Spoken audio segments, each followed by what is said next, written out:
Hello, welcome to the session. आज हम लोग क्वांटिटेटिव एनालिसिस पे बात करेंगे। क्या होती है और उसमें क्या क्या मॉडल्स होते हैं, और हम आज एक अपना मॉडल क्रिएट करेंगे फॉर स्टॉक मार्केट प्रेडिक्शन। ठीक है। ये डॉक मैंने बनाया था, मैं सबके संग ये डॉक शेयर कर दूंगा, लेकिन आफ्टर द क्लास अभी इसमें से ही पढ़ते हैं। तो what is quantitative analysis? Quantitative analysis refers to a method use to understand the behaviour of the financial markets. किसी का मैसेज आया कुछ? स्क्रीन शेयर स्क्रीन नहीं शेयर हुई। कर दो। अच्छा, ओके, एक मिनट।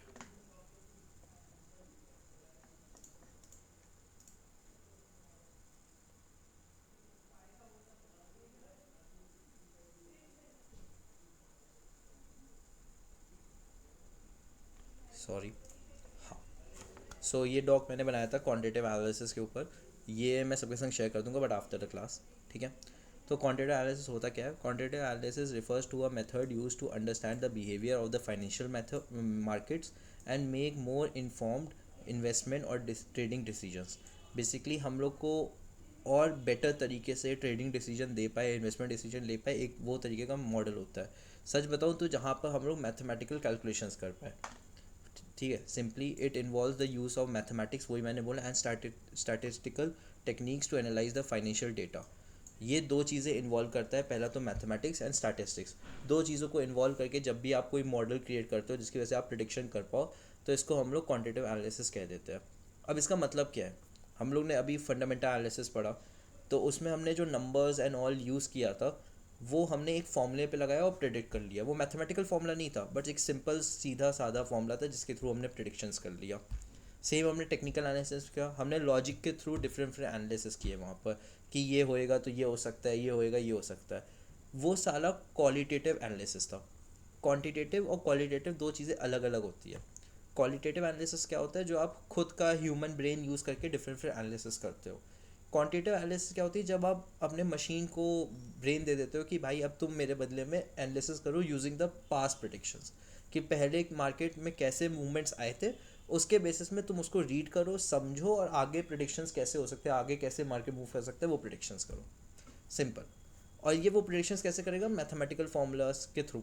कोई प्री डिफाइंड मैथमेटिकल फार्मूलाज होंगे जो वो यूज़ करेगा, कि अगर प्राइस ऐसे मूव करता है तो ऐसे आगे मूव करना चाहिए थ्रू दिस कैलकुलेशन। ठीक है। For instance, by examining past stock prices. कैसे पास्ट स्टॉक प्राइजेस? हम लोग किसी में भी लगा सकते हैं, earning reports and other information, किसी भी इन्फॉर्मेशन हम लोग ये लगा सकते हैं। Qualitative analysis, quantitative analysis often called quants, इसको हम लोग क्वांट्स एनालिसिस भी कहते हैं। Aims to forecast where the market is headed. Simply forecast करता है कि मार्केट कहाँ जा रहा है। बेसिकली अगर मार्केट डाउन ट्रेंड पे जा रहा है तो वो ये प्रेडिक्ट करके बता देगा कि अभी ये डाउन ट्रेंड कंटिन्यू रहेगा। वेर एज वो रिवर्सल्स भी बता पाएगा कि अगर मार्केट डाउन ट्रेंड पे जा रहा है तो लास्ट टाइम जब इतना डाउन ट्रेंड गया था तो ऑटोमेटिकली रिवर्सल आ गया था।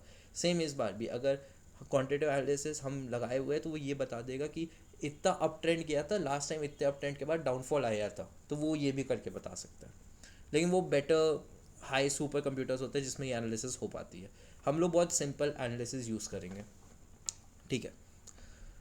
अब हमारा मेन पार्ट है वाइल क्रिएटिंग क्वांटिटेटिव एनालिसिस। हमें क्वांटिटेटिव एनालिसिस समझ तो आ गया, लेकिन है क्या? लेकिन इसको क्रिएट करने के लिए हमें 5 स्टेप्स को फॉलो करना पड़ता है। टेक्निकल में नहीं फॉलो करना पड़ता, फंडामेंटल्स में नहीं फॉलो करना पड़ता, यहाँ पर 5 स्टेप्स हमारे मैंडेटरी है।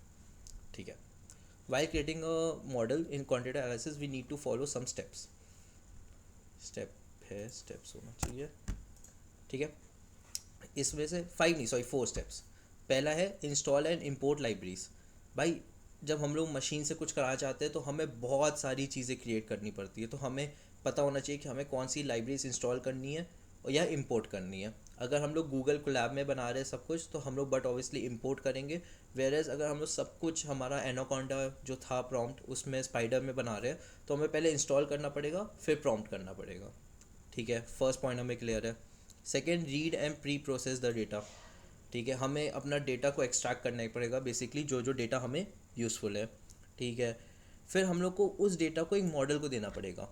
हम लोग जो भी मॉडल यूज़ करेंगे यहाँ पर, उस मॉडल को हम लोग को ट्रेन करना पड़ेगा कि वो कैसे ट्रेन होएगा, उसमें क्या डेटा देना पड़ेगा जिससे वो ट्रेन होगा। ठीक है। और उस मॉडल को इवेलुएट करेंगे कि क्या वो मॉडल अच्छा है हमारे लिए या बुरा है, ये भी समझेंगे। ठीक है। फिर मैंने इन चारों पॉइंट का पूरा एक्सप्लेनेशन दिया है कि क्या क्या और कैसे कैसे, एक एक करके पॉइंट को थोड़ा ब्रीफली समझ लेते हैं, ठीक है। तो पहला स्टेप है install and import modules. This initial step involve setting up your program environment. हम लोगों ने बताया स्पाइडर में जैसे हम अपना प्रोग्राम का एनवायरनमेंट बनाते हैं, तो अगर हम लोग गूगल कोलैब में नहीं कर रहे तो वहाँ पर हम पहले अपना एक एनवायरनमेंट बनाएंगे। You will likely need libraries for the task like data manipulation, statistical analysis, and potential machine learning depending on the model type. आपको सिंपली तीन चीज़ें तो मैंडेटरी होगी। पहला तो डेटा मैनिपुलेशन के लिए पांडास, नमपाई, मैटलैब ये सब चाहिए होगा। स्टैटिस्टिकल एनालिसिस के लिए हमें मैटप्लॉट चाहिए होगा। और पोटेंशियल मशीन लर्निंग के लिए हमें डिफरेंट डिफरेंट मॉडल्स चाहिए होंगे, जो भी आप मशीन लर्निंग के मॉडल्स यूज़ करोगे। अभी मैं बताऊंगा कौन कौन से मॉडल्स होते हैं, बट अभी हम लोग समझ लेते हैं कि हमें क्या करना पड़ेगा। हमें जो भी मॉडल यूज़ करना है उसको इंपोर्ट करना पड़ेगा। फिर यहाँ पर दिया है common Python libraries use in quantitative analysis, जो कॉमन है। नमपाई सबको पता है क्या होती है, पांडास पता है, साईपाई पता है for scientific computing and advance algorithm.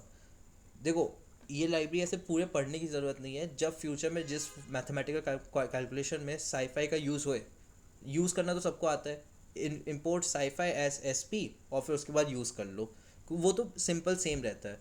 तो यूज़ करने के लिए हम उसकी लाइब्रेरी का डॉक्यूमेंटेशन पढ़ लेंगे जहाँ जो यूज़ होगा। अभी कहीं यूज़ नहीं है तो अभी हम लोगों ने पढ़ा भी नहीं है। और वैसे भी साईफाई बहुत कम यूज़ होता है अभी, जो डीप लर्निंग पे ज़्यादा यूज़ होता है, मशीन लर्निंग में थोड़ा कम यूसेज है उसका, ठीक है। मैट प्लॉट हम लोग ये यूज़ करेंगे डेटा विजुअलाइजेशन के लिए, जब भी हमें कोई चार्ट वार्ट बनाना है तो वो सब इसमें बनेगा। और स्काईकिट लर्न, इस ये भी सिंपल है, मशीन लर्निंग एल्गोरिथम्स देता है वो, हम लोग डिफरेंट डिफरेंट एल्गोरिथम्स उसमें से ले सकते हैं, ठीक है। Read and pre process the data, ये सेकेंड स्टेप है हमारा। इसमें क्या है, this phase involve obtaining your data which could be from the data base, CSV file API and other source. हम लोग को अपना डेटा लेना है स्टॉक मार्केट का, जहाँ जो भी हम यूज़ कर पाए, चाहे वो डेटा बेस हो, CSV फाइल हो, API हो या अदर सोर्स हो, कोई भी दूसरा सोर्स हो, ठीक है। हम लोग कहाँ से डेटा अभी तक एक्सट्रैक्ट कर रहे थे, याहू फाइनेंस, तो हम लोग आज भी याहू फाइनेंस से ही डेटा एक्सट्रैक्ट करेंगे, ठीक है।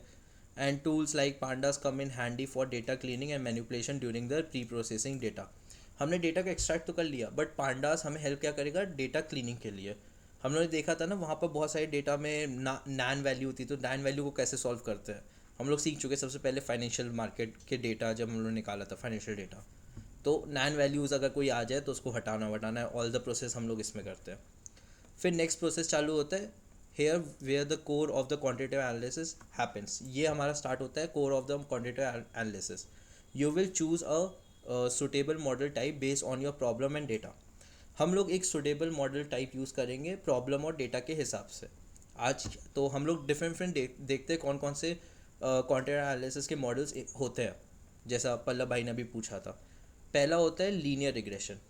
सबसे पहले for modelling relationship between continuous variable, जब हम लोग को दो, एक कंटिन्यूस वेरिएबल है, एक नॉर्मल डेटा वेरिएबल है, जैसे फॉर एग्जांपल प्राइस जो है वो कंटिन्यूस वेरिएबल में होगा और जो डेट्स है वो हमारा डिस्क्रीट वेरिएबल है।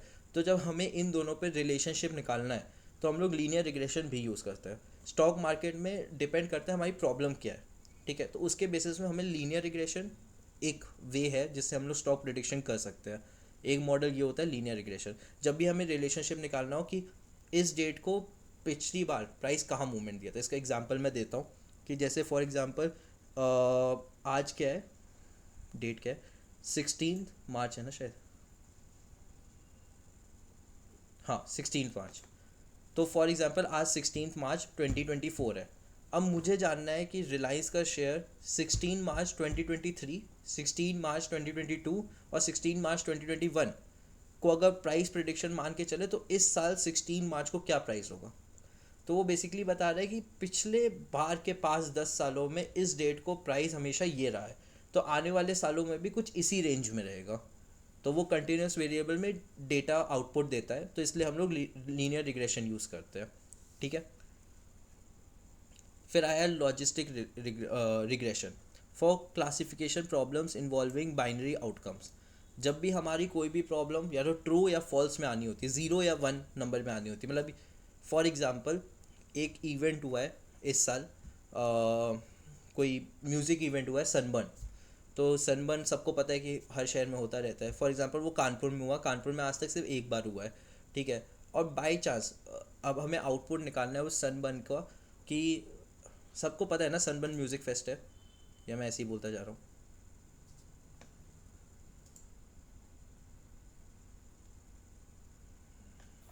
हाँ पता है भाई, पता है पता है। हाँ हाँ। तो म्यूज़िक फेस्ट आया है, तो कानपुर में एक ही बार हुआ है, तो समझो फॉर एग्जांपल अब हमें आउटकम निकालना है कि कानपुर में फिर से होगा या नहीं होगा। तो सिंपली हम लोग इस बार का म्यूज़िक जो हुआ था 2019 में म्यूज़िक फेस्ट, वो उसका डेटा लेंगे और हमें बाइनरी आउटकम चाहिए, मतलब येस और नो। तो फॉर एग्जांपल हम लोग कैसे निकालेंगे कि हमारा जो सनबर्न गया वो क्या प्रॉफिटेबल था या नहीं था, और अगर था तो जितने भी सनबर्न्स ऑल ओवर इंडिया होते हैं तो कितना ज़्यादा प्रॉफिटेबल था। अगर उनसे ज़्यादा प्रॉफिटेबल नहीं था तो बट ऑब्वियसली कानपुर में कराने का कोई सेंस नहीं बनता। तो जब भी हमें एक लॉजिकल आउटपुट चाहिए कि भाई येस और नो में, ट्रू या फॉल्स में, या ज़ीरो या वन में, कोई भी दो नंबर्स के बीच में चूज़ करके आउटकम चाहिए, ये होना चाहिए या नहीं होना चाहिए, तब हम लोग लॉजिस्टिक रिग्रेशन यूज़ करते हैं, ठीक है।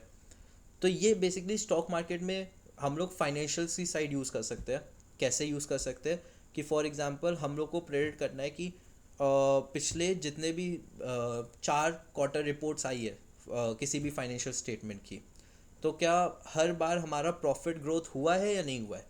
तो ये हमारा मॉडल क्या करेगा, इस लॉजिस्टिक रिग्रेशन में क्या होगा कि वो पिछले बार बार में देखेंगे कितनी बार ग्रोथ हुई है, उसका एवरेज करके हमें बता देगा कि इस साल अगर रिपोर्ट्स आती हैं, जो आएंगी बट ऑब्वियसली, तो उसमें कितना ग्रोथ होएगा, मतलब ग्रोथ होएगा या नहीं होएगा, सिंपल।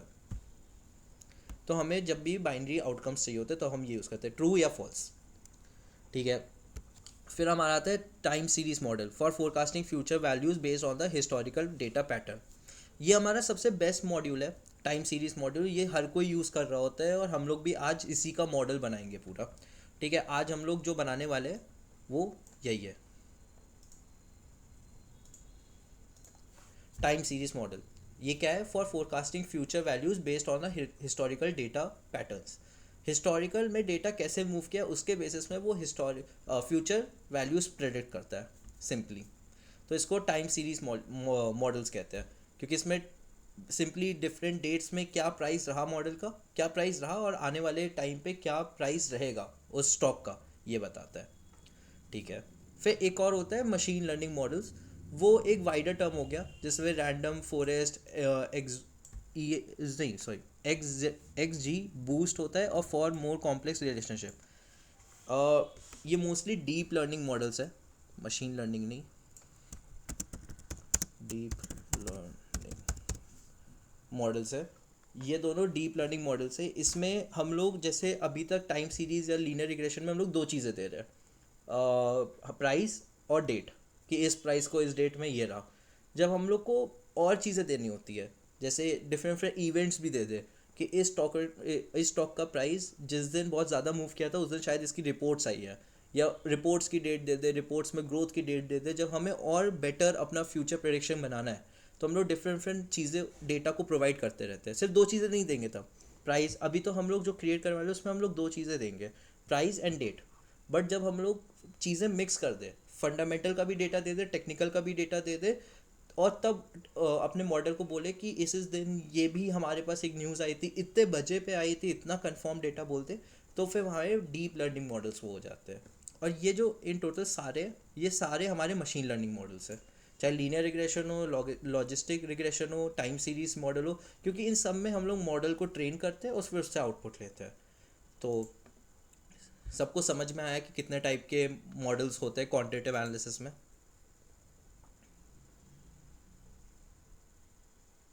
मुझे तो कुछ, सनबर्न आजकल पैसे बर्न कर रहा है बहुत, नहीं पता था इसलिए गोवा में होता है, हाँ हाँ यस, हाँ थोड़ा थोड़ा, ठीक है।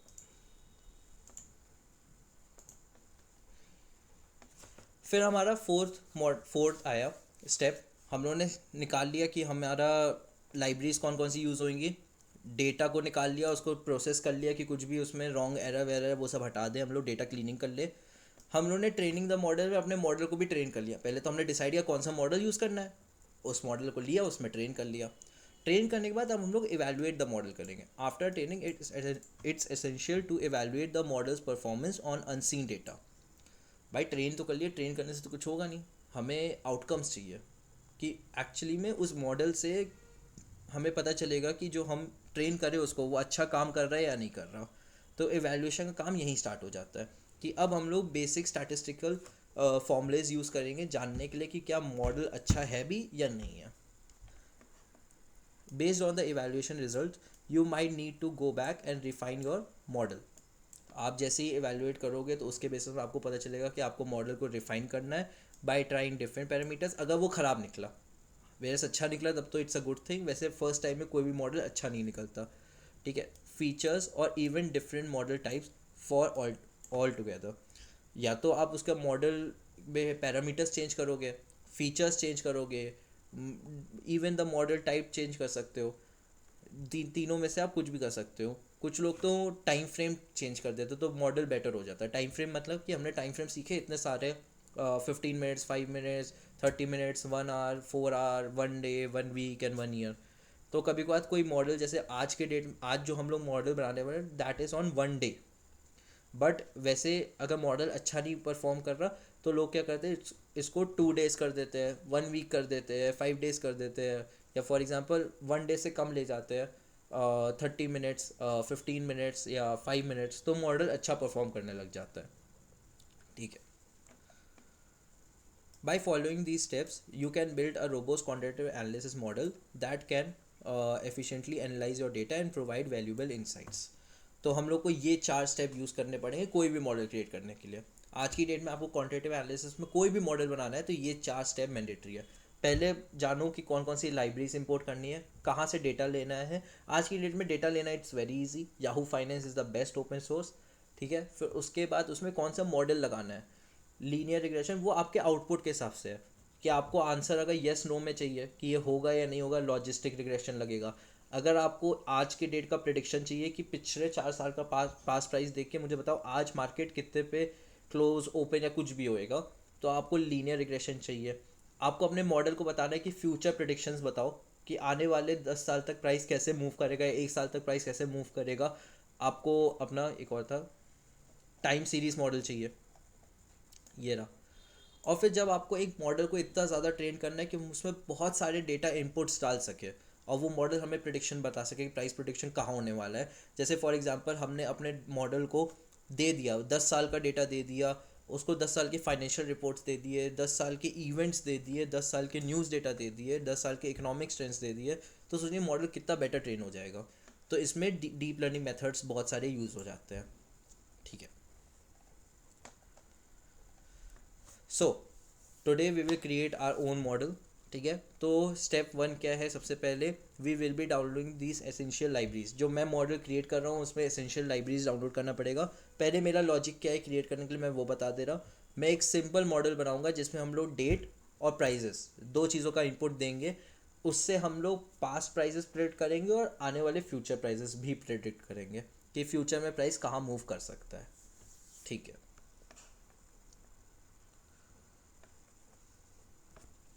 पहला तो पिप इंस्टॉल वाई फाइनेंस है, सबको पता है ये क्यों, क्योंकि हम लोग को अपना डेटा चाहिए, स्टॉक मार्केट डेटा चाहिए, ठीक है। फिर एक है पिप इंस्टॉल न्यूरल प्रॉफिट। अभी रुकते इन दो लाइन को अभी छोड़ते हैं। फिर हमें चाहिए इंपोर्ट वाई फाइनेंस, वो तो नॉर्मल है। इंपोर्ट पांडास, सबको पता है पांडास यूज़ करेंगे। और mat plot for data visualisation, ठीक है। अब आता है इन सब के बाद ये न्यूलर प्रॉफिट। मैंने बोला ना कि हम लोग यूज़ कर रहे हैं अपना time series method, time series model. तो टाइम सीरीज़ मॉडल के लिए हमें जो लाइब्रेरी इंपोर्ट करनी पड़ेगी वो ये है, neural prophet. Neural prophet is a Python library design for the time series forecasting. यह टाइम सीरीज़ फोरकास्टिंग के लिए एक लाइब्रेरी होती है, particularly well suited for the interpretable predictions, जिससे हम लोग प्रिडिक्शंस निकाल पाएंगे। ये provides a user friendly and interpretable approach to the time series forecasting user neural networks. तो न्यूरल नेटवर्क्स क्या होता है कि आप एक मशीन को पास्ट डेटा दे रहे हो जिससे वो अपने आप ही फ्यूचर डेटा प्रेडिक्ट कर सके based on their past data, वो अपने आप ही चीज़ें सीख के बेटर हो सके, ठीक है। तो ये इस अप्रोच को यूज़ करता है। if you are looking for a Python library that balances ease of use and interpretable predictions for your time series data, Neural Profit is a strong option to consider. Simple उन्होंने अपना वो promotion type बढ़ा चढ़ा के लिख दिया. तो basically ये एक कंपनी है, इन्होंने एक फॉर्मूला दिया है जिसके थ्रू आप अपना मशीन को ट्रेन कर सकते हो और फ्यूचर प्रिडिक्शंस कर सकते हो. ठीक है. तो ये पहले तो हम लोग ने पिप इंस्टॉल न्यूरल कर लिया, फिर फ्रॉम न्यूरल हम लोग ने इंपोर्ट कर लिया न्यूरल प्रॉफिट. ठीक है. इसको हम लोग रन कर लेते हैं. अच्छा, मैं फिर से कहूँगा सब लोग एक काम करो कि फ़ोन पे ये ज्वाइन कर लो गूगल रूम जो गूगल मीट है, और लैपटॉप पे साथ साथ मेरे संग कोड लिखो तो ज़्यादा बेटर होगा. काम टास्क भी कंप्लीट होते चले जाएंगे. ठीक है, इसको खोल लेते हैं. सबसे पहले तो मैंने याहू फाइनेंस इंपोर्ट कर लिया. जैसे ही इंस्टॉल करेंगे तो सारी रिक्वायर्ड फाइल्स डाउनलोड होना स्टार्ट हो जाएंगी. हो गई. पिप इंस्टॉल भी मैंने न्यूरल प्रॉफिट भी कर लिया. इसको थोड़ा लोड होने में टाइम लगता है तो इसलिए मैं इसको वापस लोड नहीं करूँगा, क्योंकि एक बार डाउनलोड होने में ये टाइम लेता है. फिर यहाँ पर हम लोग 3 चीज़ें लिखेंगे. न्यूरल प्रॉफिट से हम लोग न्यूरल प्रॉफिट का वो कोड इंपोर्ट कर रहे हैं model. Import Y finance at WF, import pandas as PD and import mat plot as PLT. ये तीनों चीज़ें हमें यूज़ होंगी. ठीक है, इसको भी रन कर लेते. एक बार रन नहीं होगा. ठीक है, हो गया रन. मैंने यहीं पर 3 चीज़ें वो लिखी है स्टेप 1 पे, और यहाँ पे एक्सप्लेन किया है बस, और कुछ नहीं. सबसे पहला अब हमारा read and pre process the data. अब हमें पहला तो लेना पड़ेगा कि कौन सी कंपनी के संग हमें करना है. सबको पता है डेटा कैसे निकलता है, याहू फाइनेंस से निकलता है. स्टॉक सिंबल लिया हमने गूगल. स्टार्ट डेट ली. कोई क्वेश्चन आया क्या? अच्छा, ओके. आप लोग ज़रा वो चेंज कर लो फ़ोन वाला, कोई प्रॉब्लम नहीं है. मैं रुका हूँ 5 मिनट. रुकना भाई हाँ हाँ, थोड़ा. चलो.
हो गया.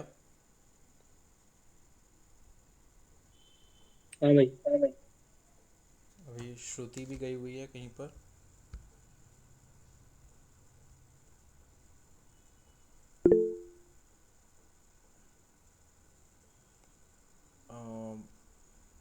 ओके, इंतज़ार कर लेते श्रुति का, क्योंकि वो भी शायद वही चेंज करने गई थी बट अभी तक आई नहीं।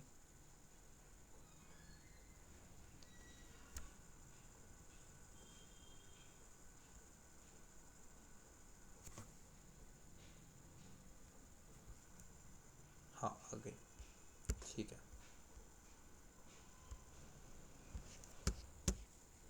हाँ ठीक है, स्टार्ट करते हैं।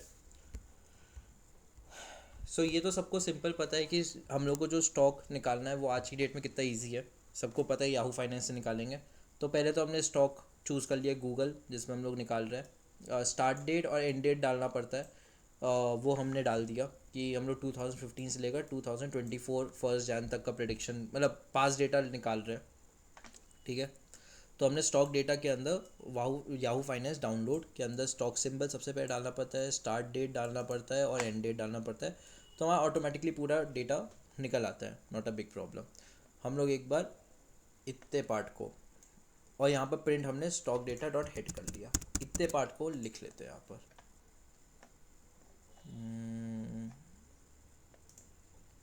इसमें एक लाइन कोड और ऐड करते हैं, यहाँ पर लिख लेते हैं, ठीक है। सिंपली हमारा डेटा निकल आया, जिसमें हमारा ये रहा डेट, डेट के बाद ओपन है जो यहाँ पर होगा। पता है इसलिए हम लोग स्पाइडर यूज़ कर रहे थे। यहाँ पर देखो कितना अनस्ट्रक्चर्ड वे में डेटा है, समझ में नहीं आ रहा। लेकिन कोई बात नहीं, आज हम लोग को Google finance sorry Google Colab ही यूज़ करना पड़ेगा due to pre installed libraries जो हमें ईज़िली मिल जाती है, तो इसलिए।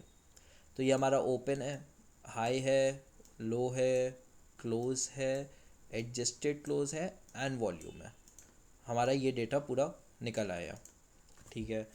हम लोगों ने हेड लगा के ये चेक करा है, वरना अगर हम पूरा भी करना चाहे तो पूरा भी कर सकते हैं हेड के विदाउट, तो उसमें बहुत लंबा सा डेटा आ जाएगा। ये रहा, ये बता रहा है 2264 रोज़ है एंड 6 कॉलम्स तो समझ में आ गया, लेकिन इतने रोज़ है, इसलिए हमने डॉट हेड लगाया था जिससे हमें से 5 डेटा मिल जाए और हम लोग चेक कर लें।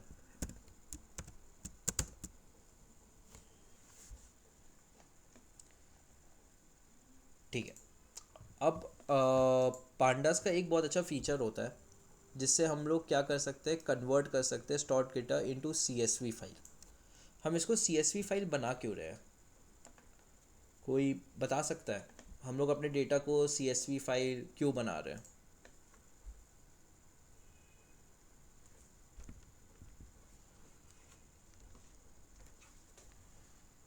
ताकि एक्सेल में या स्प्रेडशीट में अच्छे से ऑर्गेनाइज कर पाएँ, इसलिए। अ- ठीक है, गुड पॉइंट। और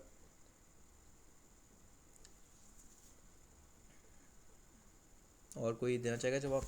मैट्रिक्स फॉर्मेट में बना के देने के लिए।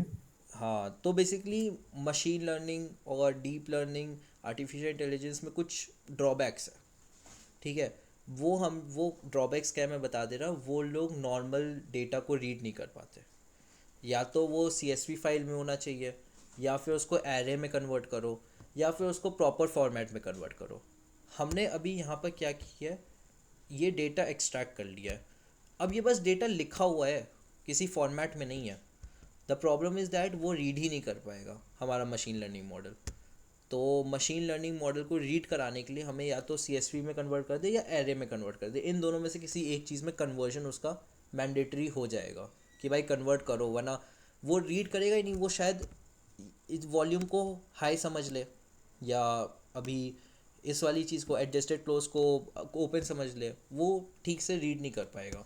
तो इसलिए मैंडेटरी हो जाता है कि उसको CSV फाइल या फिर एरे, दो चीज़ें होती है, एरे में कन्वर्ट कर लो या CSV फाइल। एरे बहुत इंपॉर्टेंट होता है कभी कभार, जैसे जब आप फ्यूचर्स में हाई लेवल प्रिडिक्शंस कर रहे होगे तो आप एरे में ही कन्वर्ट करोगे। एरे में क्यों कन्वर्ट करोगे, तो कि आपका डेटा प्रिडिक्शन फास्ट हो जाएगा।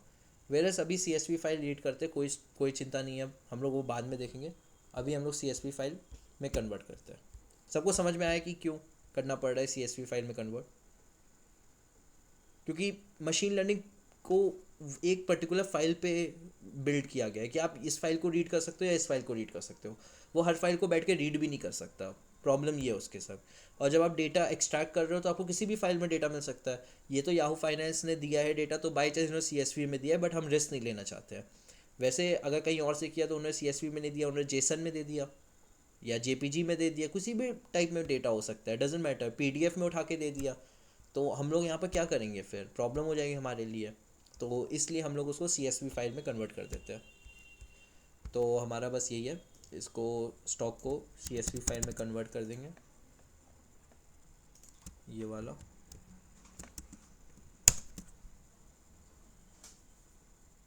ठीक है, इसको हमने प्रिंट किया नहीं है, इसलिए बस अभी ये पुराना वाला ही प्रिंट हो रहा है, जो ये प्रिंट है बस हमने कन्वर्ट कर दिया है।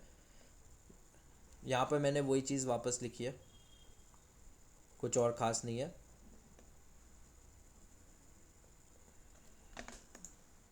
इसके बाद चलते हैं।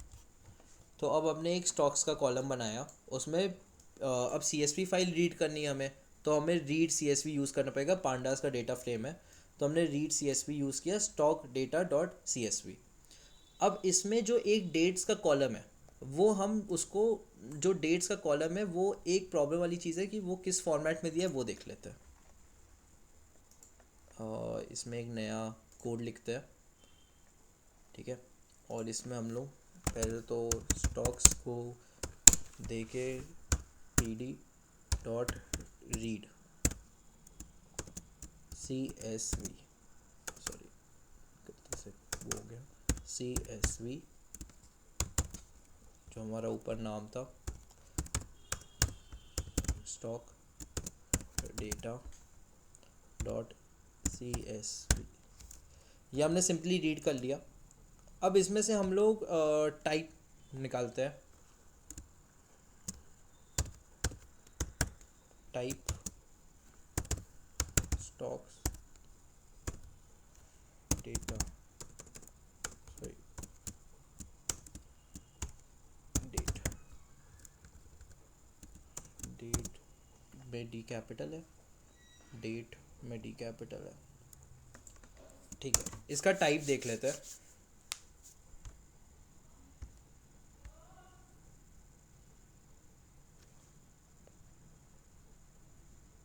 इसका टाइप तो अलग से नहीं आया, यहाँ कहीं लिखा होगा D टाइप फ्लोट, ये आया।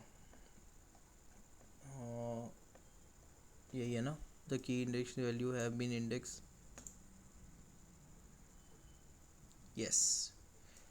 तो बेसिकली ये फ्लोट है, सबसे बड़ा ड्रॉबैक। अभी जो डेट हमारा जो आ रहा है वो फ्लोट आ रहा है, तो इससे फिर एक और प्रॉब्लम क्या होगी कि हमारा जो मशीन लर्निंग है वो फ्लोट को रीड नहीं कर पाएगा एज अ डेट, उसको बताना पड़ेगा ये डेट टाइम वाला फॉर्मेट है। तो इसके लिए हमारे पास एक और कोड होता है पांडास में, जिससे हम लोग डेट टाइम कन्वर्ट कर सकते हैं, stock data PD dot to date time. इससे ये डेट टाइम के फॉर्मेट में आ जाएगा, उसका टाइप चेंज हो जाएगा। तो हम लोग ये डायरेक्टली यहाँ यूज़ कर लेते हैं, ये रहा। टाइप को अब हटा लेते हैं क्योंकि हमें समझ में आ गया कि वो हमारा फ्लोट डेटा है, जो हमें फ्लोट में नहीं चाहिए। हम चाहते हैं अपना डेट जो हमारा आ रहा है वो नंबर्स में है, इंट विंट नहीं चाहिए हमें, नंबर्स में चाहिए कि जैसे वो डेट टाइम के फॉर्मेट में आ जाए, ठीक है।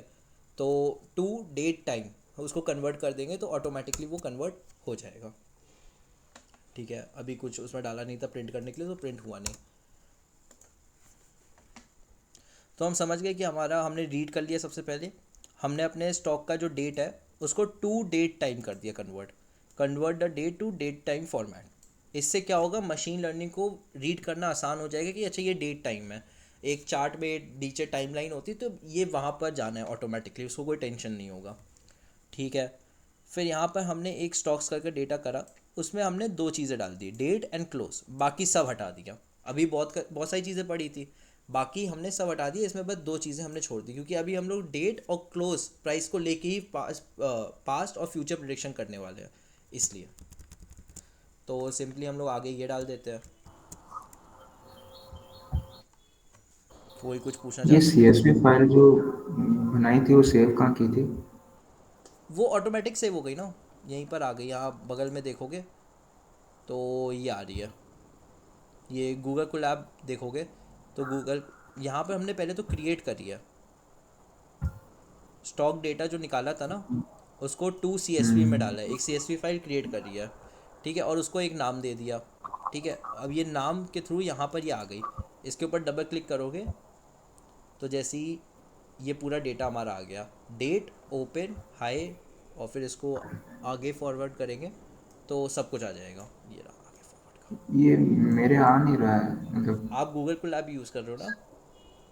हाँ, मैं सेव किया उसके बाद में वो मतलब सेव स्टॉक्स कहाँ जो किया?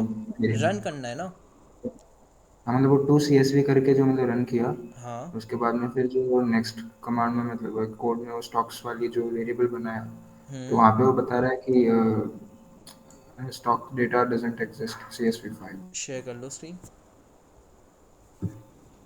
एक सेकंड। मैं स्टॉप प्रेजेंटिंग कर दे रहा हूँ। किसी और को भी ये दिक्कत आ रही है? पल्लव, लक्ष्य, रौनक, ईशा, श्रुति, अभिनव, अभिमन्यु, सब लोग हो ना क्लास पे? लक्ष्य, पल्लव ट्राई कर रही है। अच्छा, ट्राई ट्राई करो। स्क्रीन विजिबल है क्या? यस यस, विजिबल है। ये देखो यहाँ पे मैंने इसको किया, एक बार वापस रन आप कर देता देखो ना, हूँ। स्पेलिंग अलग लिखी है, नीचे स्टॉक्स डेटा CSV लिखा है, ऊपर स्टॉक डेटा CSV लिखा है, एस एक्स्ट्रा है, ये एस हटाओ। या सॉरी। अब रन करो, हो गया रन, ठीक एक है। सेकंड। ओके। ठीक है,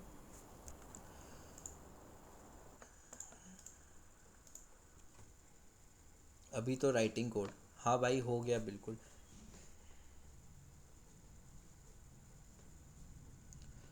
ठीक है, सो हम लोग वापस अपने कोड पे आते हैं। तो वो हम लोग यहाँ पर सिंपली स्टॉक्स के अंदर पे जो स्टॉक्स डेट और क्लोज है बस उसको ही दे देंगे जगह, वो हमने दे दी, ये रहा। इसको फिर से रन कर देते हैं। मेरे माउस को फॉलो करना क्योंकि यहाँ पर अलग अलग कुछ है नहीं, तो यहीं पर रोल है सब। फिर हमने यहाँ पर अपने स्टॉक्स कॉलम को नाम चेंज कर दिया, चेंज द कॉलम नेम। ऐसे ही हमारा मन था DS और Y करने का। DS मतलब डेट्स को दे दिया और Y मतलब क्लोजिंग दे दिया X और Y के लिए। तो हमने सिंपली स्टॉक्स को कॉलम का नेम चेंज कर दिया और कुछ नहीं, सिंपली। तो यहाँ पर हम लोग थे, हम लोग ने यहाँ पर कॉलम का नेम चेंज कर दिया और इसको रन कर दिया, तो वो रन हो जाएगा। अब plt.plot, सबको पता है प्लॉट क्या होता है, लाइन ग्राफ बनाने के लिए यूज़ होता है, जिसमें हमने क्या किया है, पहला x और y, उसमें 2 चीज़ें देनी पड़ती है। तो x की जगह पे हमने स्टॉक्स का DS दे दिया जो डेट्स है, और y की जगह पे हमें स्टॉक्स का प्राइस दे दिया, ठीक है। और लेबल हमने कर दिया एक्चुअल, मतलब वो एक्चुअल डेटा है, और कलर यहाँ पर ग्रीन डाल दिया, C मतलब कलर होता है, और ग्रीन डाल दिया हमने यहाँ पर। तो हम ये भी कर लेते हैं, इसको भी रन कर दिया, बट कोई चार्ट शो नहीं होगा, चार्ट सही शो नहीं होगा। plt.show भी दबाना है।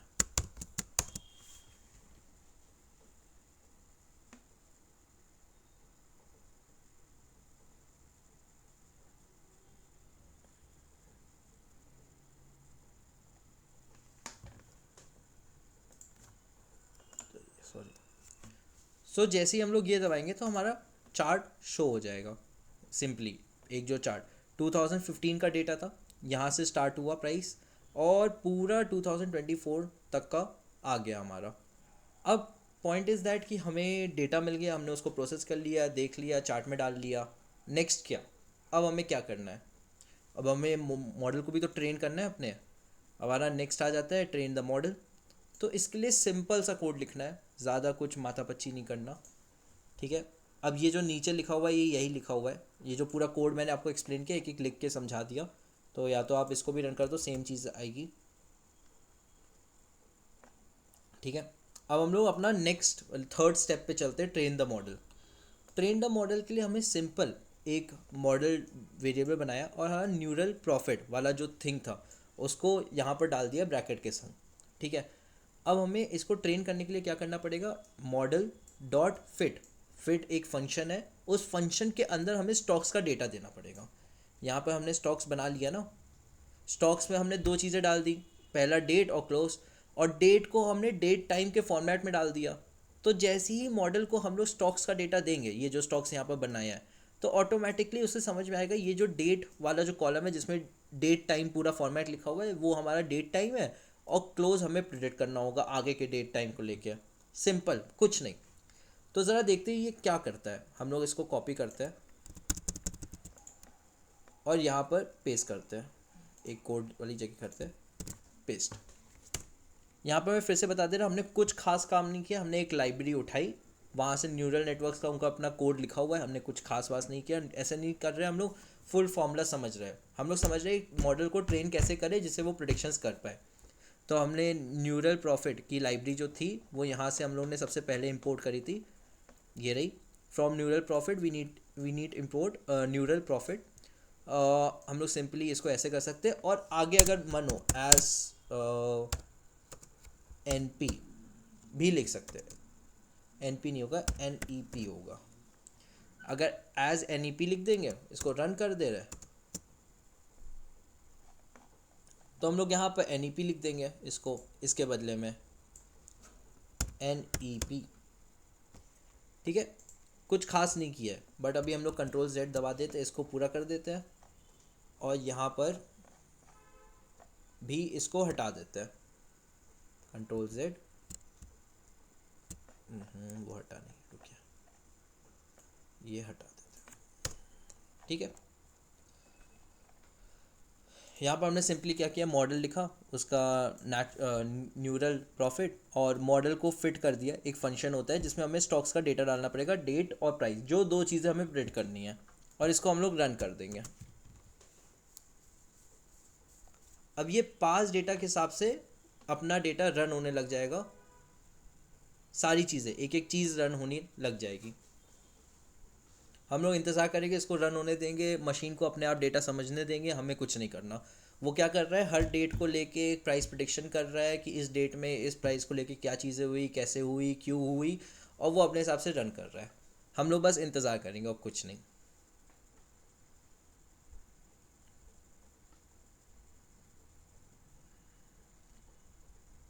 यस, सो हमारा डेटा रन हो गया, और डेटा रन होते ही हमें कुछ पैरामीटर्स मिल गए। अब ये पैरामीटर्स है क्या, ये समझते हैं। पहले मैं पूछा सबका डेटा रन हुआ, सबका मॉडल रन हुआ, छत्रपाल का हो गया, बाकी पल्लव, लक्ष्य नहीं, अभी कर रहे हैं, डूइंग थोड़ा बाकी है, डन। तो मैं 2 मिनट रुका हूँ, डेटा को पहले रन कर लो, फिर आगे एक एक चीज़ समझाता हूँ। डेटा को रन करने के लिए सिंपली हम लोग को ये कोड लिखना है और कुछ नहीं। इस कोड का मतलब क्या है, सिंपल हमने, या तो आप इसको ऐसे भी लिख सकते हो, कोई हार्ड एंड फास्ट रूल नहीं है। अगर बाय चांस किसी को हटाना हो तो ये समझने के लिए कि क्या है, न्यूरल प्रॉफिट और मॉडल की जगह पे पूरा ये लिख दिया, और हमने इसको हटा दिया। ये भी लिख सकते हैं, न्यूरल प्रॉफिट डॉट फिट, जो उसका फंक्शन है जिसमें हम लोग फिट करेंगे सब चीज़ें, और स्टॉक्स के दो जो हमारे डेट और प्राइस है, इसको भी रन करेंगे तो सेम चीज़ आएगी। ये देखो फिर से रन होने लग गया।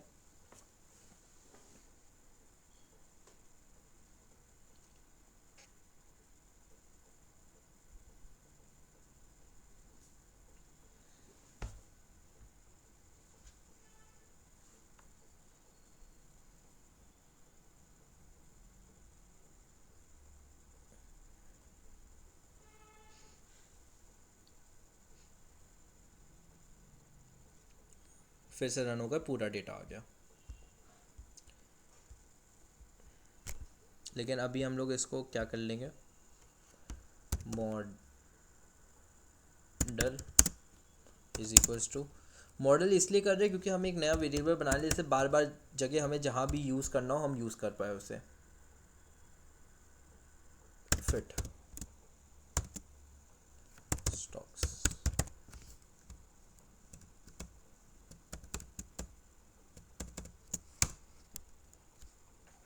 ठीक है, इसको लास्ट टाइम रन कर लेते अपने ओरिजिनल डेटा के संग।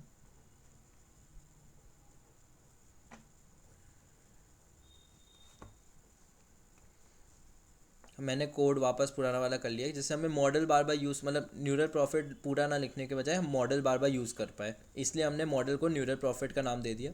बट न्यूरल प्रॉफिट को मॉडल का नाम दे दिया और मॉडल को सिंपली फंक्शन यूज़ करें न्यूरल प्रॉफिट का।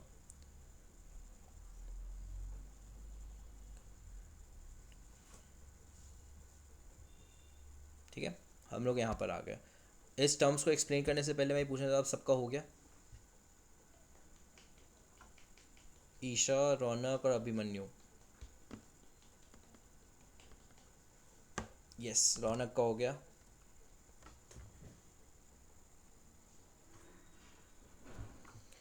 हो रहा है, अभिमन्यु का हो गया। और लक्ष्य, आपका हो गया? आपने मैसेज नहीं किया।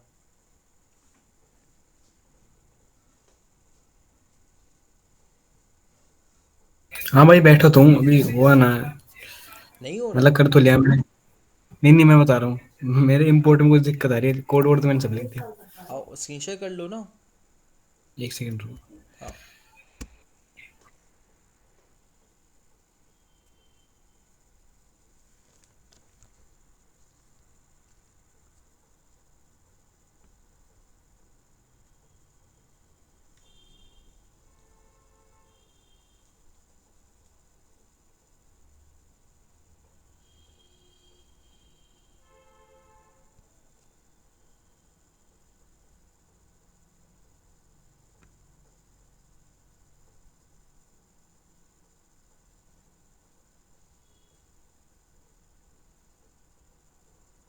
अरे सही है, स्पेलिंग मिस्टेक, एक सेकंड, मतलब तुम करो। अरे मैं आगे के टर्मिनोलॉजीज ओए, एक्सप्लेन करूँगा ना, थोड़ा सा थ्योरी है इसलिए मैं बोल रहा हूँ कि पहले क्या चीज? थोड़ा सा थ्योरी एक्सप्लेन करना है, तो मैं इसलिए कह रहा हूँ कि एक बार मॉडल को रन कर लो फिर थ्योरी एक्सप्लेन करता हूँ।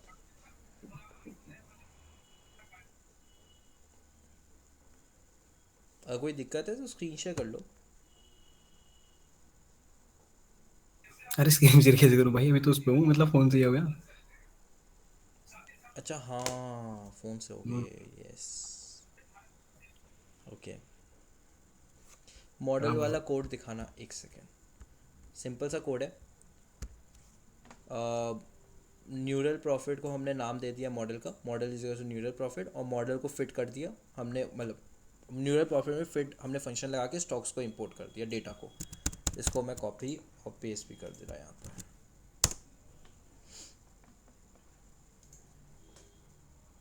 कुछ खास नहीं था। इससे क्या हुआ, हमारा मॉडल ट्रेन हो गया पूरा, हमने उसको इनपुट्स दे दिया और वो ऑटोमेटिकली ट्रेन हो गया।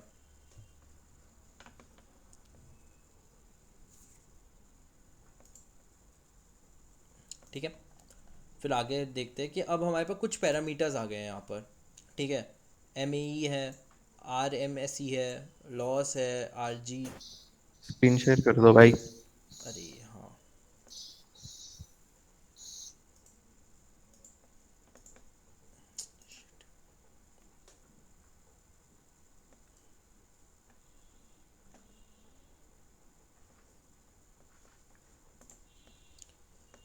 ठीक है, ये कोड मैंने सिंपल सा दिया था। न्यूरल प्रॉफिट को हमने मॉडल का नाम दिया, मॉडल डॉट फिट, और डेटा दे दिया उसको। डेटा उसने इसलिए रीड कर पाया वो इतना ईजिली, पहले तो CSV फाइल दिया, उसके बाद हमने डेट को भी फ्लोट से हटा के डेट टाइम में कन्वर्ट कर दिया, तो उसको ऑटोमेटिकली पता चल गया कि जो पहला वाला है वो डेट है, दूसरा वाला हमारा प्राइस है। ठीक है, अब यहाँ पे मॉडल को हमने जैसे ही मतलब उससे कुछ पैरामीटर्स हमें पता चले, RMSE, लॉस, रेग लॉस तो इतना यूज़ नहीं होता, देखिए सब ज़ीरो ही है, और इपोच, हम एक एक समझते कि होते क्या है। ठीक है, ME क्या होता है? The ME measures the average magnitude of the error in a set of the forecast without considering their directions. It measures the accuracy for a continuous variable.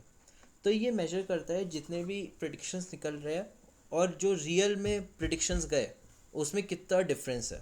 ठीक है, तो फॉर एग्जांपल जैसे अगर हम लोग देखें तो स्टार्टिंग में बहुत ज़्यादा डिफरेंस था, 302, 229, 221 मैग्नीट्यूड, मतलब ये सब मैग्नीट्यूड्स है उनके।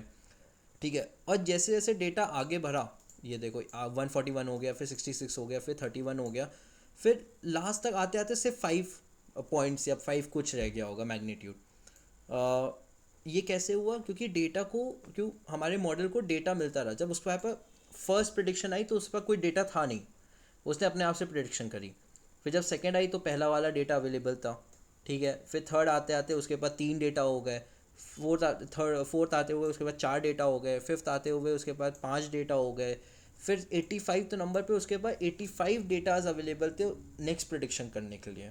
तो उसका मैग्नीट्यूड बहुत छोटा सा रह गया कि जो डिफरेंस आएगा मेरे फोरकास्ट और मॉडल जो रियल मार्केट में बहुत ज़रा सा आएगा।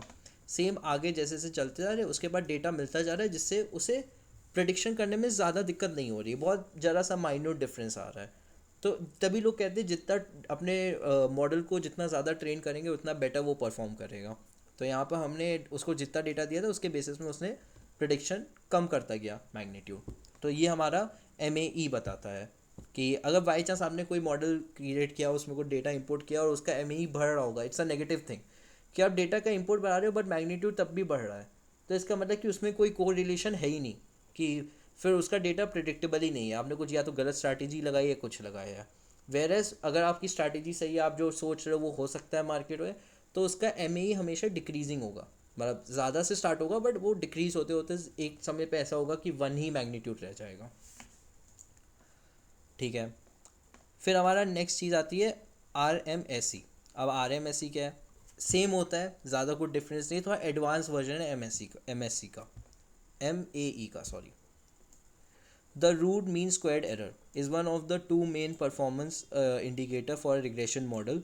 It measures the average difference between values predicted by a model and the actual values. It provides an estimation of how well the model is able to predict the target value. Accuracy.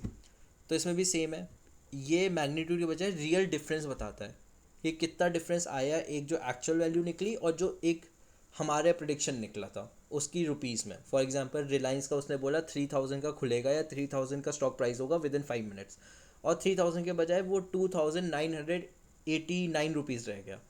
तो RSME बताएगा 11 rupees का error है, कि मतलब जो हमने predict किया था उससे 11 रुपीज़ कम या ज़्यादा, वो प्रिडिक्शन नहीं बट हाँ 11 रुपीज़ का एरर है।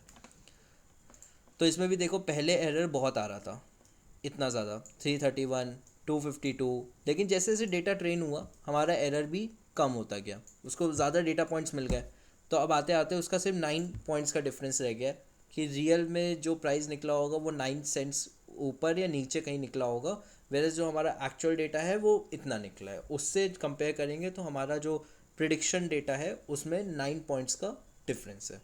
जितना ज़्यादा डेटा देंगे कम होता चलेगा। ये देखो हर बार कम हो रहा है, जैसे इस बार बढ़ गया बट वहाँ यहाँ से ये बढ़ा, फिर यहाँ वापस कम हो गया। तो अब ये बढ़ने का क्या रीज़न, चलो ये भी डिस्कस कर लेते हैं। यहाँ पर बढ़ा क्यों? क्योंकि मार्केट में कुछ अनसीन चीज़ें आई होगी, जैसे ऐसा कोई इवेंट हो गया होगा जिसकी जो डेटा को पता ही नहीं कि हुआ क्यों, जिसकी वजह से वो प्रेडिक्ट नहीं कर पाया।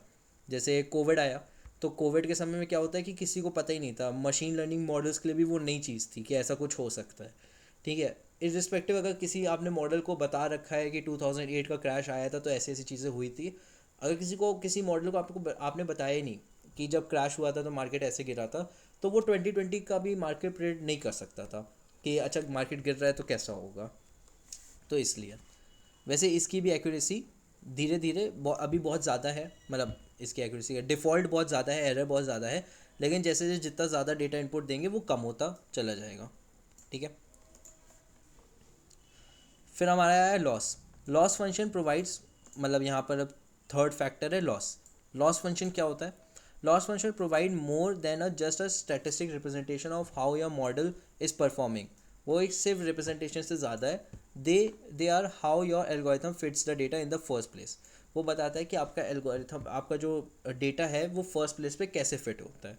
इसका क्या मतलब है कि जितना कम होगा लॉस उतना बेटर है, आपका डेटा बहुत अच्छे से फिट हो गया, आप जो सोच रहे हो करने का मार्केट में वो लिटरली हो रहा है। देखो प्रिडिक्शंस तो आपको ही सोचनी पड़ेगी कि प्राइस ऐसे मूव करेगा तो ये होगा, मॉडल्स आपको बता सकता है कि जो आप सोच रहे हो क्या वो सही है या गलत है, ठीक है। Most machine learning algorithms use the some sort of loss function in the process of optimization or finding the best parameter weighted of for your data. आप लॉस को डिफरेंट तरीके से यूज़ कर सकते हो कि बाई चांस आपने parameter change किया और आपका लॉस कम हो गया, तो बट ऑब्वियसली एक अच्छा पैरामीटर है आपके डेटा को फिट करने का. Importantly, the choice of the loss function is directly related to the activation function used in the output layer of your neural networks. ये सिंपल है कि लॉस फंक्शन आपका चूज़ करने का एक राइट होता है जिसके थ्रू आपको पता चल सकता है कि आपका जो न्यूरल नेटवर्क है वो कितना अच्छा परफॉर्म कर रहा है, कितना ख़राब परफॉर्म कर रहा है. बट ऑब्वियसली जितना कम लॉस हो रहा होगा उतना बेटर परफॉर्म कर रहा होगा. These are two design elements are connected. आपके दो डिज़ाइन एलिमेंट्स का कॉम्बिनेशन है, not a big thing. Think of the configuration of the output layers as a choice about framing your prediction problem, and the choice of the loss function as the way to calculate the error for a given framing of your problem. देखो loss function भी दो type के होते हैं, ठीक है. अब वो दोनों टाइप अभी एक्सप्लेन नहीं कर रहे, बट आपको चूज़ करना पड़ेगा कि आपको कौन सा लॉस फंक्शन यूज़ करना है. ये मोस्टली डीप लर्निंग का कॉन्सेप्ट है, लेकिन हम लोग जब यहाँ पर मॉडल क्रिएट करते हैं तो लॉस फंक्शन वो एक ऐसे ही प्री डिफाइंड लॉस फंक्शन होता है जो हम डायरेक्टली यूज़ कर सकते हैं, ठीक है. यहाँ पर भी देखो हमारा फर्स्ट जब इनपुट दिया तब इतना ज़्यादा लॉस था, वेरस कम जाते जाते वो कम होता गया सिंपली, ठीक है. यहाँ पर देखो यहाँ पर भी ये ज़्यादा हुआ है तो यहाँ पर भी लॉस भी ज़्यादा हुआ अचानक से, क्योंकि यहाँ पर कोई अनफोर्सीन आया होगा जो प्रेडिक्टेबल नहीं था, इसलिए वो ज़्यादा हुआ. वेरस वो कम ही होता है. ये कम हुआ, फिर यहाँ कम हुआ, फिर यहाँ कम हुआ, फिर यहाँ और कम हुआ, फिर यहाँ और कम हुआ, तो ऐसे वो कम होता चलेगा, ठीक है. फिर हमारा लास्ट एक फंक्शन होता है इपोच. इपोच क्या होता है? ये बहुत सिंपल सा होता है. And epoch is a machine learning means one complete pass of the training data sets through the algorithm. This epoch number is important for hyper parameter for the algorithm. It specifies the number of epoch or complete passes the entire training database passes through the training or the learning process of the algorithm. epoch ये बताता है कि आपका data train में कितने numbers of the data set उसको मिल चुके हैं, वो कितनी बार पास कर चुका है, कितनी बार फेल कर चुका है, कितने उसको मिल चुके डेटा सेट्स. तो यहाँ पर उसको सारे पास डेटा सेट्स मिले. जैसे यहाँ पर हमारा epoch 89 आ रहा है, तो इसका क्या मतलब है, उसको 89 डेटा मिले प्रिडिक्शन करने के लिए और वो उन सब में पास हुआ, ऐसा. तो बस ये आपको जितना ज़्यादा epoch होता है उतना बेटर आपका मॉडल परफॉर्म करेगा, बस यही बताया है क्या,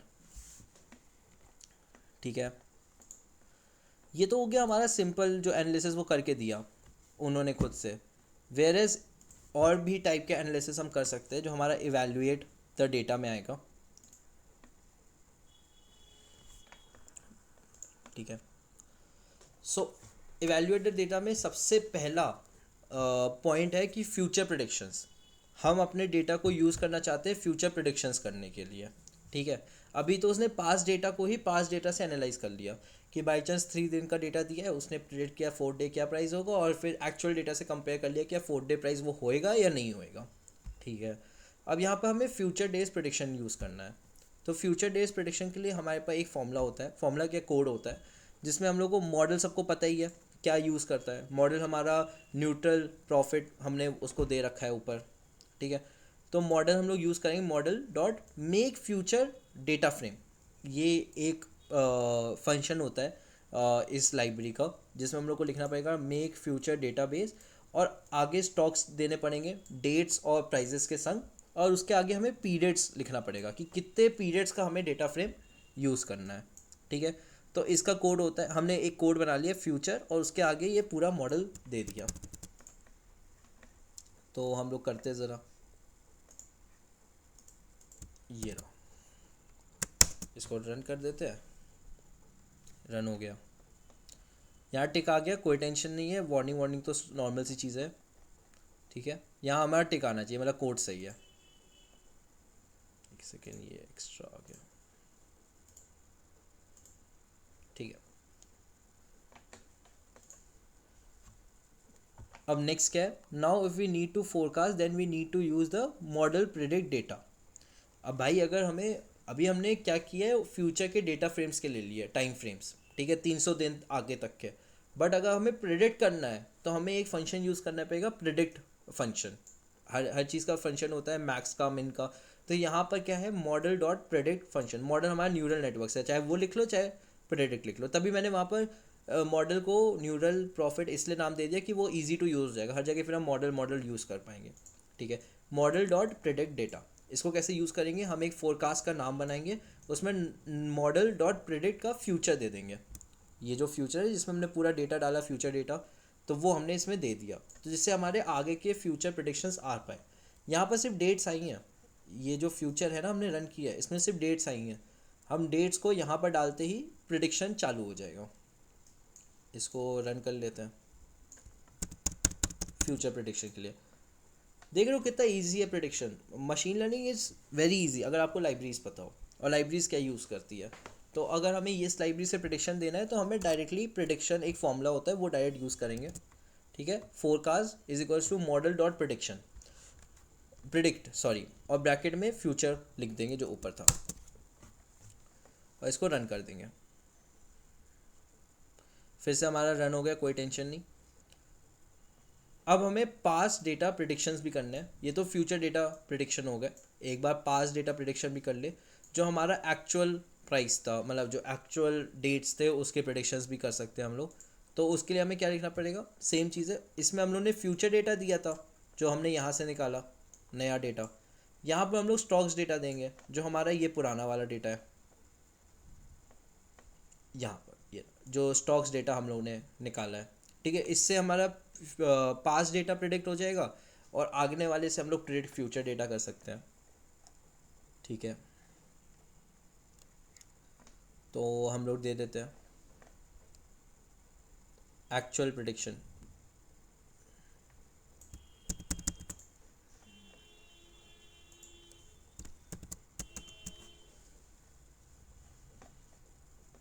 ठीक है, और ये रन होते होते क्या हो गया, ठीक है ये भी हमारा रन हो गया। अब हमें we need to plot the data in the graph PLT। इससे पहले एक बार यहीं पर हम लोग डायरेक्टली इसको देख लेते हैं कि future forecast print future print forecast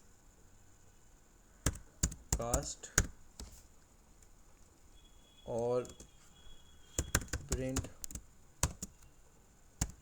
actual prediction में हुआ क्या क्या प्रिंट।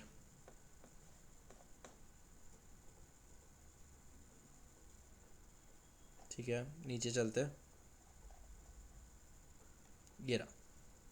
सो हमारा जो यहाँ पर सबसे पहले आया हमारा फ्यूचर, तो फ्यूचर में हमारी सारी फ्यूचर डेट प्रिडिक्ट हो गई। याद है हमारा जो हमने डेटा निकाला था वो 1 Jan 2024 तक का था, उसके आगे की डेट्स नहीं थी। तो यहाँ पर हमारी आगे की सारी डेट्स 300 डेट्स तक आगे की प्रिंट हो गई, जिसमें हमारा DS जो कॉलम था उसमें आगे की डेट्स भी आ गई टिल 2025। ठीक है, तो आगे की सारी डेट्स आ गई। ठीक है, 21 Feb 2025 तक। ठीक है, in the format of data time, not a big problem. ठीक है, फिर सेकंड डेटा क्या निकला, एक सेकेंड, ओके ये रहा। तो सेकंड हमारा क्या था, फोरकास्ट। फोरकास्ट में हमने क्या लगाया, model predict forecast future sorry. तो जैसे ही हमने ये लगाया हमारी सारी वैल्यूज़ फ्यूचर की इवेल्युएट हो गई, ट्रेंड, सीजनल एंड प्राइस भी। ठीक है, ये हमारा वाई हैड प्राइस है हमारा। ठीक है, ये सारा प्राइस वो निकाल के प्रिडिक्ट करके हमें दे दिया कि इस डेट को, ये डेट हुई नहीं है, हमने ये निकाली नहीं थी, बट फ्यूचर प्रिडिक्ट करने से पहले हम जैसे ही हमने वो कोड लिखा वो सारे फ्यूचर के प्राइस प्रिडिक्ट करने लगा ऑटोमेटिकली अपने आप। ठीक है, फिर हमने तीसरी चीज़ क्या लगाई थी,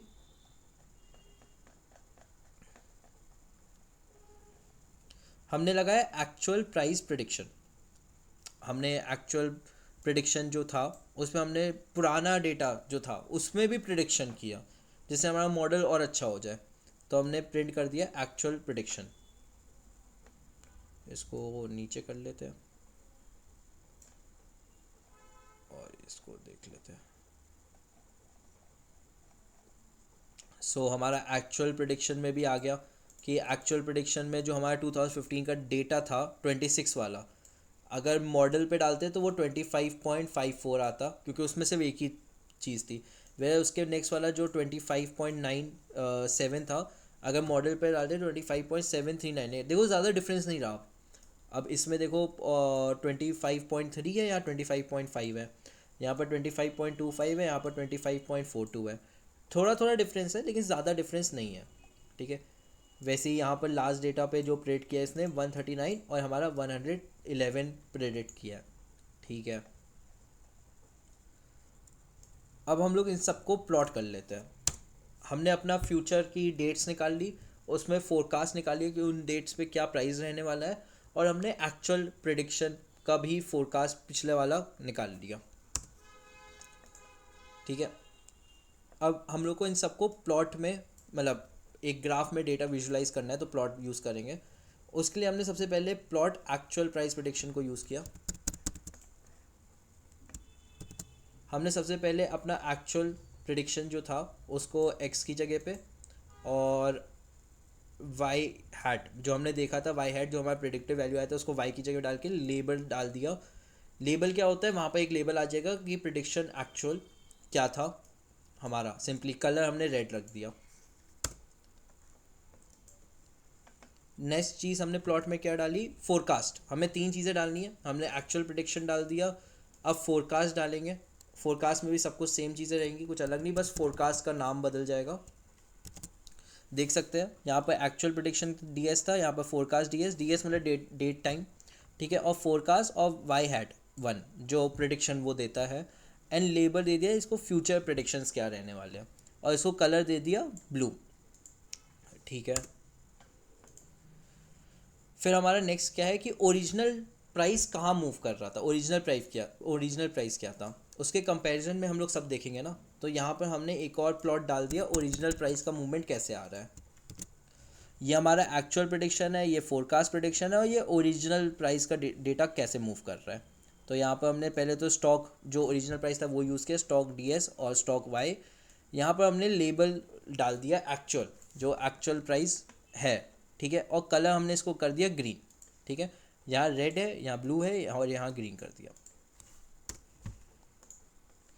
ठीक है। इसके बाद हम लोग PLT.legend करेंगे। PLT.legend हम लोग क्यों करते हैं, इसका रीज़न लिखा हुआ है। Plot legend gives a meaning to a visualisation assigning meaning to a various plot elements. तो अगर हम लोग PLT.legend नहीं करेंगे तो जो हमने दिया है वही उस हिसाब से प्लॉट होता चलेगा, जिसमें वो मीनिंग नहीं देगा उस ग्राफ को। कुछ भी प्रेडिक्शन आपको करने होगी तो वो पॉसिबल नहीं होगा उस ग्राफ में। वेयरएज लेजेंड दे देंगे तो वो एक ग्राफ को मीनिंग दे देता है, विजुअलाइजेशन टूल्स दे देता है, उसको ऑटोमेटिकली रिकॉग्नाइज कर लेता है। PLT.legend इसका बस अलग से डालने का काम होता है। फिर हम लोग PLT.title, हम उस ग्राफ को पूरे को एक टाइटल भी दे सकते हैं, ठीक है। तो हमने यहाँ पर टाइटल गूगल दे दिया कि पूरे ग्राफ को एक टाइटल दे दो। और हम लोग को एक लास्ट चीज़ करनी है, अरे शो नहीं किया,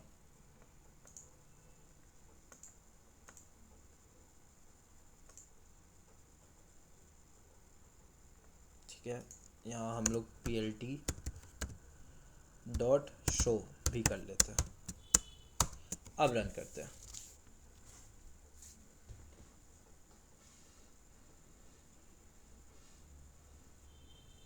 ठीक है, ये रन हो रहा है। रन पे नीचे जाएंगे तो हमारा चार्ट आ गया। देखो हमने यहाँ पर टाइटल दिया था, ये टाइटल भी आ गया।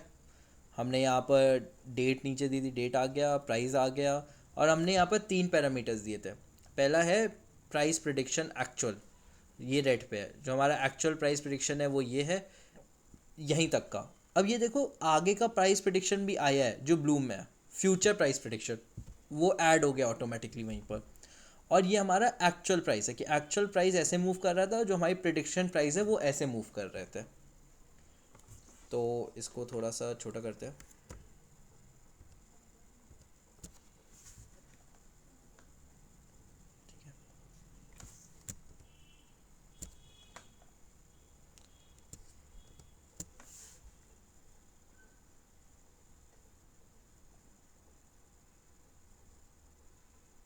ठीक है, तो हमने एक प्लॉट में हमने क्या क्या किया। सबसे पहले हमने प्रेडिक्शन की है जो पुराने वाले स्टॉक्स थे उनका, बट पुराने वाले प्राइस थे सॉरी उनका, फिर हमने फ्यूचर प्रेडिक्शन भी किया कि आने वाले समय पे इसका प्राइस कहाँ जाएगा। जैसे अगर हम लोग देखें तो यहाँ से ये गिरना स्टार्ट हुआ और एक्चुअल प्रेडिक्शन भी, हमारा प्रेडिक्शन प्रीवियस भी यही था कि गिरेगा गिरेगा गिरेगा। यहाँ भी प्राइस गिर ही रहा है ऑटोमेटिकली। और फ्यूचर प्रेडिक्शन क्या है कि ये प्राइस अभी भी कंटिन्यू करेगा गिरना, रिवर्सल नहीं आ रहा। तो सेम देखो फ्यूचर प्रेडिक्शन भी क्या है कि ये ऑटोमेटिकली और गिर रहा है और ये एक ट्रेंड पे गिर रहा है। जैसे हाई फिर लो, फिर हाई फिर लो, फिर हाई फिर लो, फिर एक और high low and high low high low high low high low. Whereas real actual price prediction ऐसा नहीं हो रहा, बहुत ज़्यादा हाई है बहुत ज़्यादा लो जा रहा है, बट इसमें एक वो स्टैंडर्डाइज वे में प्रेडिक्शन कर रहा है। ठीक है,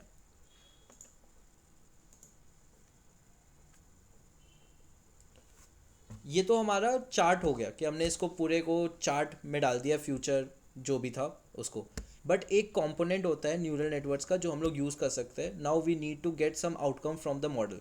मॉडल से हमें थोड़े आउटकम चाहिए, उसके लिए हमें ये यूज़ करना पड़ेगा, model dot plot dash component forecast, जो हमने फोरकास्ट किया। ठीक है, तो हम लोग ये कंपोनेंट यूज़ कर लेते हैं, यहाँ पर कोड ऐड करते हैं और इससे हम लोग कुछ वैल्यूएबल आउटपुट्स निकाल सके। पॉइंट इज़ दैट वो निकालना ज़्यादा मैंडेटरी है। ये रन हो रहा है।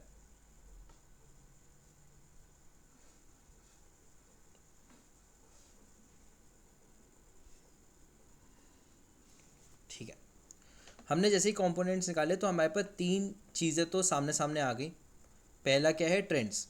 सो अगर देखें ये हमारा 1 जनवरी 2024 के बाद का है पूरा, क्योंकि हम लोग फोरकास्ट में देख रहे हैं कि ट्रेंड क्या रहेगा।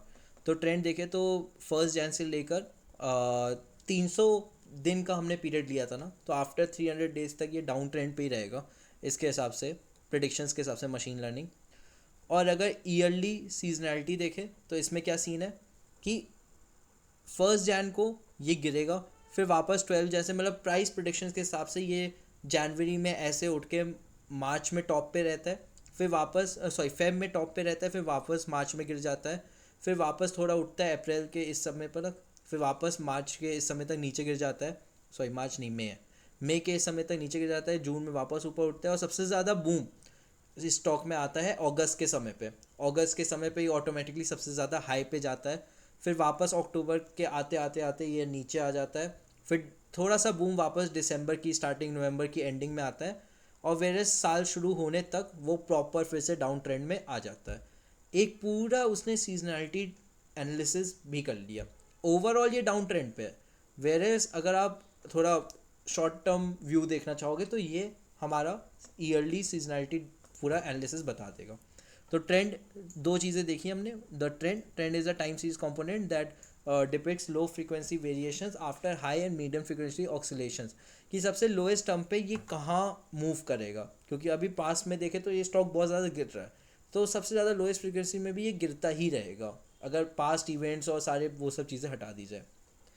Seasonality in machine learning in this portion, अभी हमने सीजनैलिटी देखी ये चीज़, तो ये क्या होती है, is that portion of the time series variation that represent intra year fluctuations, एक पूरे ईयर में कितने फ्लक्चुएशंस होते हैं, that are broadly consist in terms of timing, direction and the size from year to year, जो depend करता है हर साल में टाइमिंग, साइज़ और डिफरेंट डेटा एक्सपेक्ट्स में। तो हमने एक पूरा मॉडल क्रिएट किया, ये रहा। हमने सबसे पहले क्या किया, एक सेकेंड,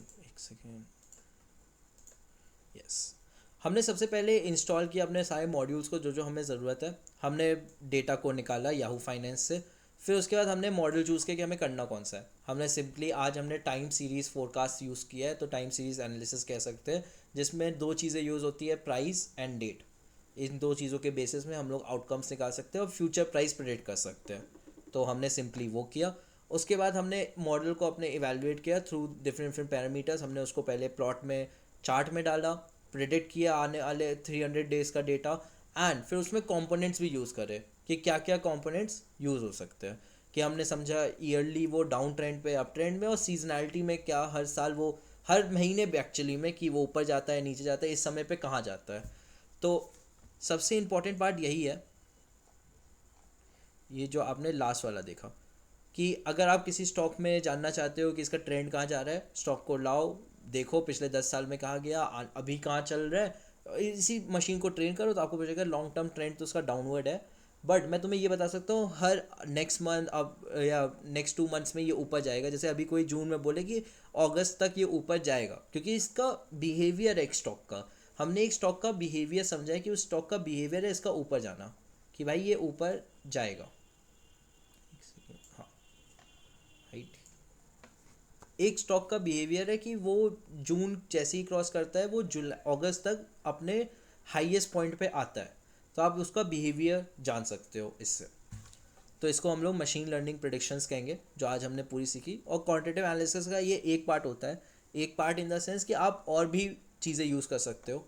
जैसे ऊपर चलते हैं, linear regression, logistic regression, but हम सबका एक मतलब होता है कि आप वो क्यों यूज़ कर रहे हो। हम लोग यहाँ फ्यूचर प्राइस प्रिडिक्शन हम लोग फ्यूचर प्राइस प्रिडिक्ट करना चाहते थे, इसलिए हमने टाइम सीरीज मॉडल यूज़ किया, और भी बहुत सारे मॉडल्स होते हैं। तो ये था हमारा machine learning model and quantitative analysis. सबको समझ में आया? एक बार यस लिख दो।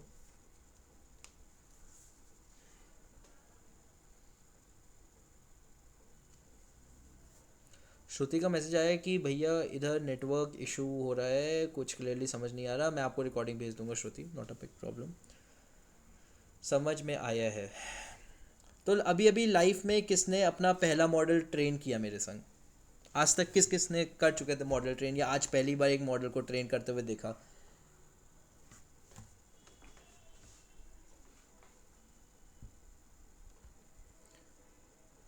Chhatrapal first time, Pallav first time. कैसा फील हुआ यार? मतलब जब मैंने 1.5 साल पहले अपना पहला मॉडल ट्रेन किया था, तो सीन क्या था कि जब वो लोडिंग लिख कर आया था, बड़ा अच्छा फील होता है कि वो लोड हो रहा है, कुछ ट्रेन कर रहे हैं मॉडल को, तो बहुत हाईटेक फील आया। तो किसी और को भी आता है क्या? मुझे तो आता है, पता नहीं क्यों। हाँ, एक्चुअली बहुत बहुत ऐसे लगता है कि इसमें अगर कोई समझा देना तो इतना दिमाग लगता नहीं है, बट लोग कॉम्प्लिकेट कर देते हैं। समझ कंप्लीट नहीं हो पाया, बट समझ में आ गया। थोड़ा ऊपर ऊपर कोड मिस हो गया था, कोई प्रॉब्लम नहीं है। ये सब शीट्स कोड सोर्स मैं शेयर कर दूंगा, नॉट अ बिग प्रॉब्लम। सच में यस, इतना सिंपल था, लगा नहीं था। वही लोग कॉम्प्लिकेट कर रहे हैं इसे बस, क्योंकि वो बहुत कुछ ऐसे पढ़ाना बताना चाहते हैं। अगर आपको खुद के मॉडल्स क्रिएट करने पड़ेंगे तब वो डिफ़िकल्ट हो जाते हैं, बट आपको प्री डिफाइंड मॉडल्स आप यूज़ कर रहे हो तो it won't be that much difficult. ठीक है। सो आज की सेशन में इतना ही था। ये हमने मॉडल्स बनाना पूरा सीख लिया। इसका स्क्रीन, इस शीट को मैं शेयर कर दे रहा हूँ।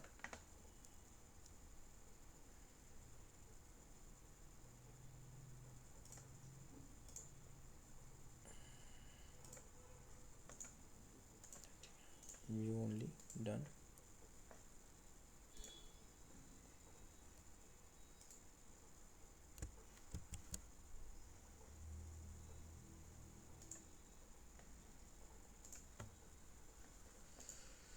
हाँ, अब किसी को कोई डाउट?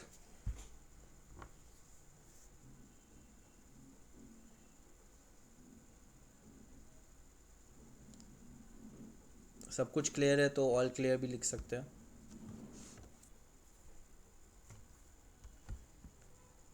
ठीक है, ठीक है, सही है। सो सब कुछ क्लियर है सबको, तो चिंता वाली कोई बात नहीं है। तो आज का सेशन यही एंड होता है। कल हम लोग की लास्ट बातें हैं, लास्ट टाइम हम लोग बात करेंगे किसी टॉपिक को लेकर, और हम मुझे कल कुछ बात भी करनी है आप लोग से।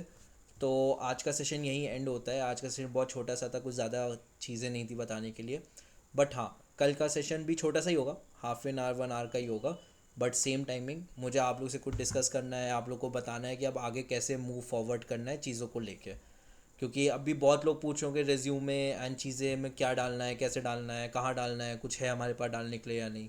अभी जो मैंने इतने सारे प्रोजेक्ट्स कराए आज की डेट में, मैं आप लोग को 4 प्लस 1 और आज एक और प्रोजेक्ट, ये एक तरीके का प्रोजेक्ट ही है। इसको आप लोग, इसका जो मेन हेडिंग होगा प्रोजेक्ट का, वो नाम होगा time series forecasting in stock market. आप सिंपली एज अ प्रोजेक्ट इसको यूज़ भी कर सकते हो, नॉट अ बिग प्रॉब्लम। आपको कहीं भी डालना हो बट आगे डालना कैसे, क्या करना है, लिंक्डइन प्रोफाइल में कैसे अपडेट करना है, सब कुछ कल हम लोग आएंगे, बात करेंगे, और विथ सम सरप्राइजेस या कुछ बातें जो मैं बताना चाहता हूँ जो आपको हेल्पफुल होंगी इन योर लाइफ। और फिर हम लोग कल मिलते हैं। And thank you for joining today session. किसी को भी कोई भी डाउट हो व्हाट्सएप में, वरना हम लोग कल सेम टाइमिंग पे मिलेंगे 11:30। ठीक है, thank you, thank you, thank you, bye bye.